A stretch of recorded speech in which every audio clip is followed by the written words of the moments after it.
Good morning student. आज हम पढ़ेंगे हिंदी की पाठ्य पुस्तक बसंत भाग 3 से आपका चैप्टर 11, जब सिनेमा ने बोलना सीखा।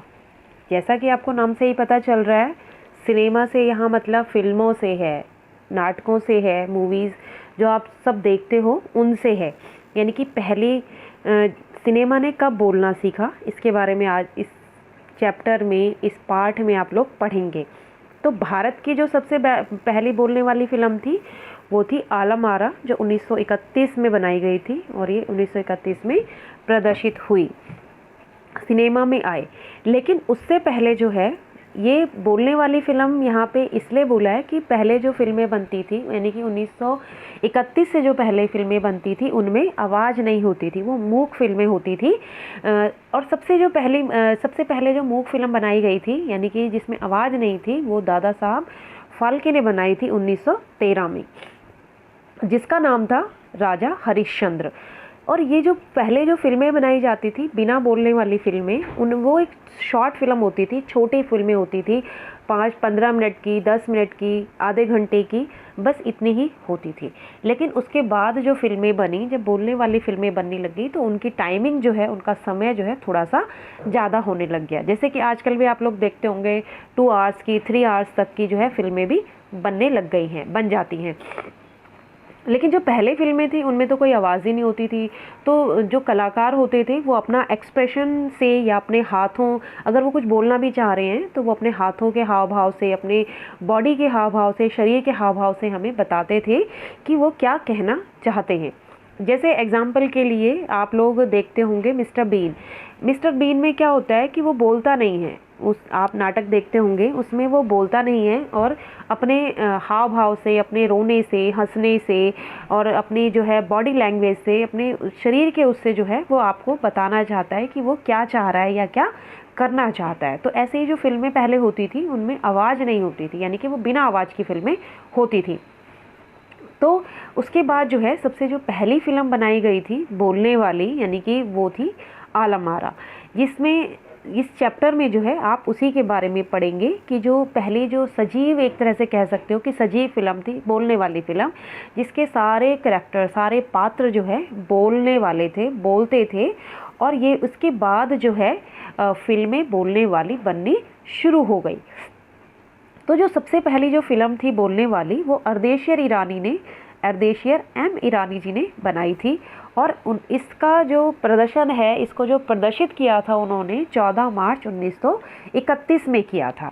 यानी कि इस फिल्म को जो है उन्होंने 14 मार्च 1931 में पहली बार सिनेमा घर में प्रसारित किया था, जो एक बोलने वाली फ़िल्म थी।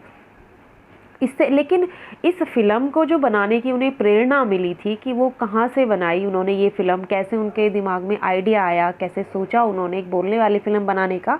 तो सबसे पहले जो उन्होंने ये बोलने वाली फ़िल्म जो बनाई थी वो एक फ़ारसी एक हॉलीवुड की जो फ़िल्म थी शोबॉट, उसको देख के उन्होंने जो है इस फिल्म को बनाने का सोचा। यानी कि 1929 में जो है उन्होंने वो हॉलीवुड की फ़िल्म देखी थी शोबॉट, जो तब उस फिल्म को देखने के बाद अर्देशियर ईरानी जी के मन में ये आया कि क्यों ना मैं अपने देश के लिए भी एक बोलने वाली फ़िल्म बनाऊं। और उन्होंने जो है उस फिल्म को देख के उन्होंने भी ये सोच लिया और उन्होंने फ़िल्म बनाने का निश्चय किया कि वो भी एक जो है बोलने वाली फ़िल्म बनाएंगे। अब पहले जो क्या होता था, अब पॉपुलर फ़िल्में कैसे होंगी, जैसे आजकल की फ़िल्में आप देखते हो डायलॉग से पॉपुलर होती है, कोई गाने से पॉपुलर होती है, हर फिल्म में कुछ ना कुछ ऐसा डायलॉग होता है कि जिससे वो फ़िल्म पॉपुलर हो पाती है। लेकिन पहले जो फिल्में होती थी, जब आवाज़ ही नहीं है तो वो पॉपुलर कैसे होंगी, बिना आवाज़ के ही वो होती थी, तो लोग देखने जाते थे और अपना ऐसे ही मनोरंजन करते थे। तो इस फिल्म को जो बनाने के विचार जब उनके मन में आया, तो अब फिर फिल्म जब बनानी है तो उसके लिए कहानी भी चाहिए, कलाकार भी चाहिए, संगीत भी चाहिए, सब कुछ चाहिए। तो उन्होंने जो है सबसे पहले इस फिल्म की कहानी को उन्होंने जो है जो लिखा, जो समझा, वो उन्होंने एक नाटक देखा था, एक रंगमंच पे नाटक देखा था, जो एक फ़ारसी नाटक था। वो फ़ारसी नाटक की कथा उन्होंने लिखी और उसी कथा से जो है प्रेरणा लेके उन्होंने अपनी फ़िल्म आलम आरा बनाए।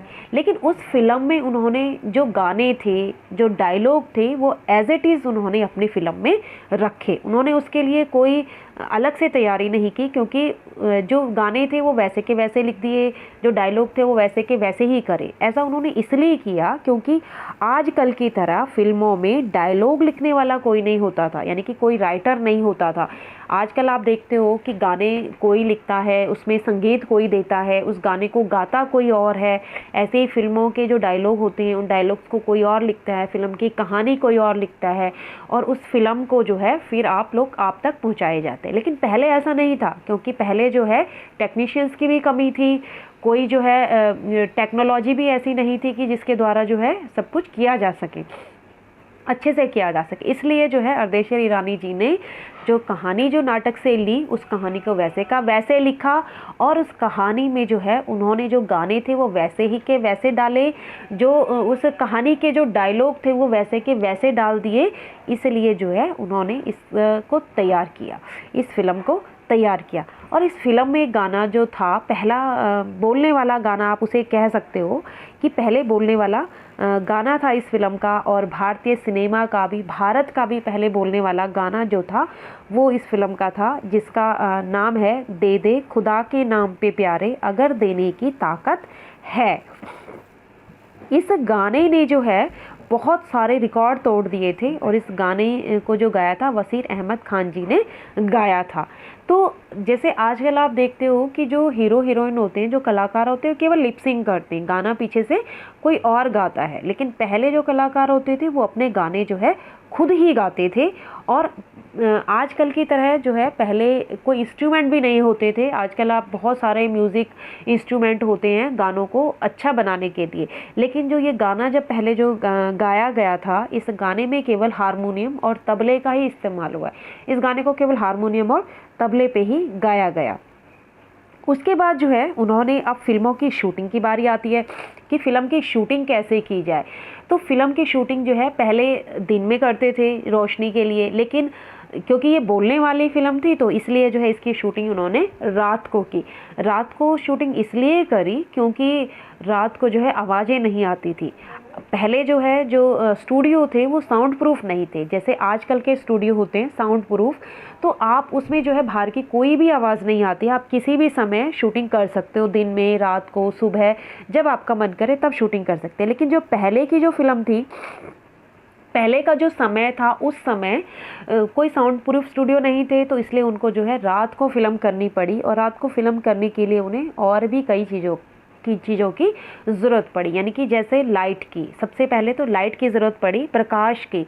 इसके लिए उन्होंने जो है लाइट्स लगाई, आर्टिफिशियल लाइट्स लगाई, और उस लाइट की रोशनी में जो है उन्होंने फिल्म की शूटिंग शुरू कर दी।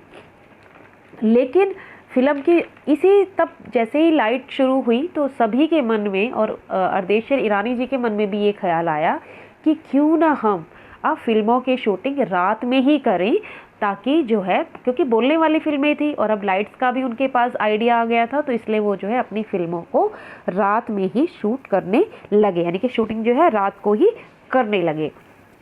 उसके बाद जो है आती है कलाकारों की बारी। अब इस फिल्म के जो कलाकार हैं, कौन से लिए जाएं, कहाँ से लिए जाएं, तब उन्होंने जो है इस फिल्म के लिए जो कलाकार लिए, वो उन्होंने जो है उस समय के जो सबसे ज़्यादा पॉपुलर कलाकार थे, यानी कि जो सबसे ज़्यादा पैसे लेने वाले कलाकार थे, उनको उन्होंने इस फिल्म में लिया, जुबैदा को और मास्टर विट्ठल को। जो जुबैदा थी वो तो उर्दू जानती थी, लेकिन जो मास्टर विट्ठल थे वो एक मराठी कलाकार थे, लेकिन उनको जो है उर्दू नहीं आती थी, तो इसलिए जो है उनको उर्दू बोलने में परेशानी हुई। क्योंकि जो फिल्म बनाई गई है उसमें हिंदी और उर्दू का इस्तेमाल हुआ है, क्योंकि एक हिंदुस्तानी फिल्म थी और भारत के आज़ाद होने से पहले ये फिल्म बनाई गई थी, तो इस फिल्म में जो है उर्दू का और हिंदी भाषा का इस्तेमाल हुआ है, इसलिए ये एक हिंदुस्तानी फिल्म है। तो इसके लिए उन्होंने जुबैदा और नायक विट्ठल को लिया। लेकिन जब विट्ठल को उर्दू नहीं बोलनी आती थी, तो उन्होंने जो है, ईरानी जी ने इस फिल्म से विट्ठल को हटाकर महमूद को ले लिया हीरो के लिए। लेकिन जब विट्ठल को ये पता चला कि उन्होंने मुझे जो है हटा दिया है फिल्म से, तो उन्होंने अर्देशीर ईरानी पे जो है केस कर दिया। और केस जो विट्ठल हीरो थे उनका जो केस था उसको लड़ा था मोहम्मद जिन्ना ने। ये मोहम्मद अली जिन्ना ने, ये वही जिन्ना थे जो पाकिस्तान बनने के बाद वहाँ के पहले प्रधानमंत्री बने। यानी कि जब पाकिस्तान बना, भारत से अलग हुआ, तो उसके जो पहले प्रधानमंत्री थे मोहम्मद जिन्ना, उन्होंने ही जो है अर्देशीर ईरानी जी का केस उन्होंने ही जो है विट्ठल का केस जो है लड़ा। और उस केस को बहुत दिन तक चलने के बाद ये केस जो है विट्ठल जीत गए थे। इस केस को जीतने के बाद जो है विट्ठल को ही दोबारा से फिल्म में हीरो के लिए लिया गया। अब जो है ये फिल्म बन के तैयार हो गई और इस फिल्म का हिंदुस्तानी भाषा की एक पहली बोलने वाली फिल्म तैयार हो गई थी। और इस फिल्म में जो है जो भी पात्र थे वो सभी बोलने वाले थे। तो इस फिल्म में जो है उर्दू और हिंदी का प्रयोग हुआ है, इसीलिए इसको एक हिंदुस्तानी फिल्म भी हम कह सकते हैं। क्योंकि उस समय की जो भाषा थी वो उर्दू और हिंदी ही थी और आम बोलचाल की भाषा थी, इसीलिए लोगों को ये फिल्म बहुत पसंद आई। अब जो है इस फिल्म का जो पोस्टर रिलीज़ किया गया, सबसे पहले जो इस फिल्म का जो पोस्टर था वो उस पोस्टर में जो है फिल्म के नीचे लिखा हुआ था कि ये जो है इस फिल्म में जो पात्र हैं सभी जीवित हैं और ये एक बोलने वाली फिल्म है। इसके जो पात्र हैं सांस ले रहे हैं और 100% बोल रहे हैं, यानी कि 78 मुर्दा इंसान जो है जीवित हो गए हैं। आप उन्हें बोलते हुए देखेंगे और बात करते हुए भी देखेंगे। तो ये फिल्म जो है 8 हफ्तों तक, जब ये फिल्म सिनेमाघर में प्रदर्शित हुई तो 8 हफ्तों तक ये फिल्म हाउसफुल चली। पूरी फिल्म जो है खचाखच हॉल जो है लोगों से भरा हुआ रहता था। फिल्म के रिलीज़ होने के 25 सालों के बाद जो है 1956 में अर्देशीर ईरानी जी को सम्मानित किया गया, यानी कि उनको पुरस्कार दिया गया। तो जब उनसे फिल्म के बारे में पूछा गया, उनको बधाइयाँ दी गई, तब उन्होंने ये कहा कि मैं इसका इतना हकदार नहीं हूँ, क्योंकि मैंने तो ये अपने देश के लिए अपने हिस्से का योगदान दिया है। मैंने जो है भारतीय सिनेमा जगत को एक बोलने वाली फिल्म दी है और ये फिल्म जो है मेरी तरफ से एक योगदान है भारत के लिए। तो उसी के बाद से जो है भारत में बोलने वाली फिल्में बनने लगी। और फिर जो है आप देखते ही हो कि धीरे धीरे और चीज़ों की भी तरक्की हुई है। गाना कोई और गाता है, डायलॉग कोई और लिखता है, बोलता कोई और है, और फिल्मों में काम कोई और करता है, संगीत दिया जाता है, एक अच्छे तरीके से जो है अब बनाया जाता है, जिसको आप लोग देखते हो। तो ये आज आपका पार्ट यहाँ पे ख़त्म हो गया, तो आप इसको ध्यान से सुनेंगे।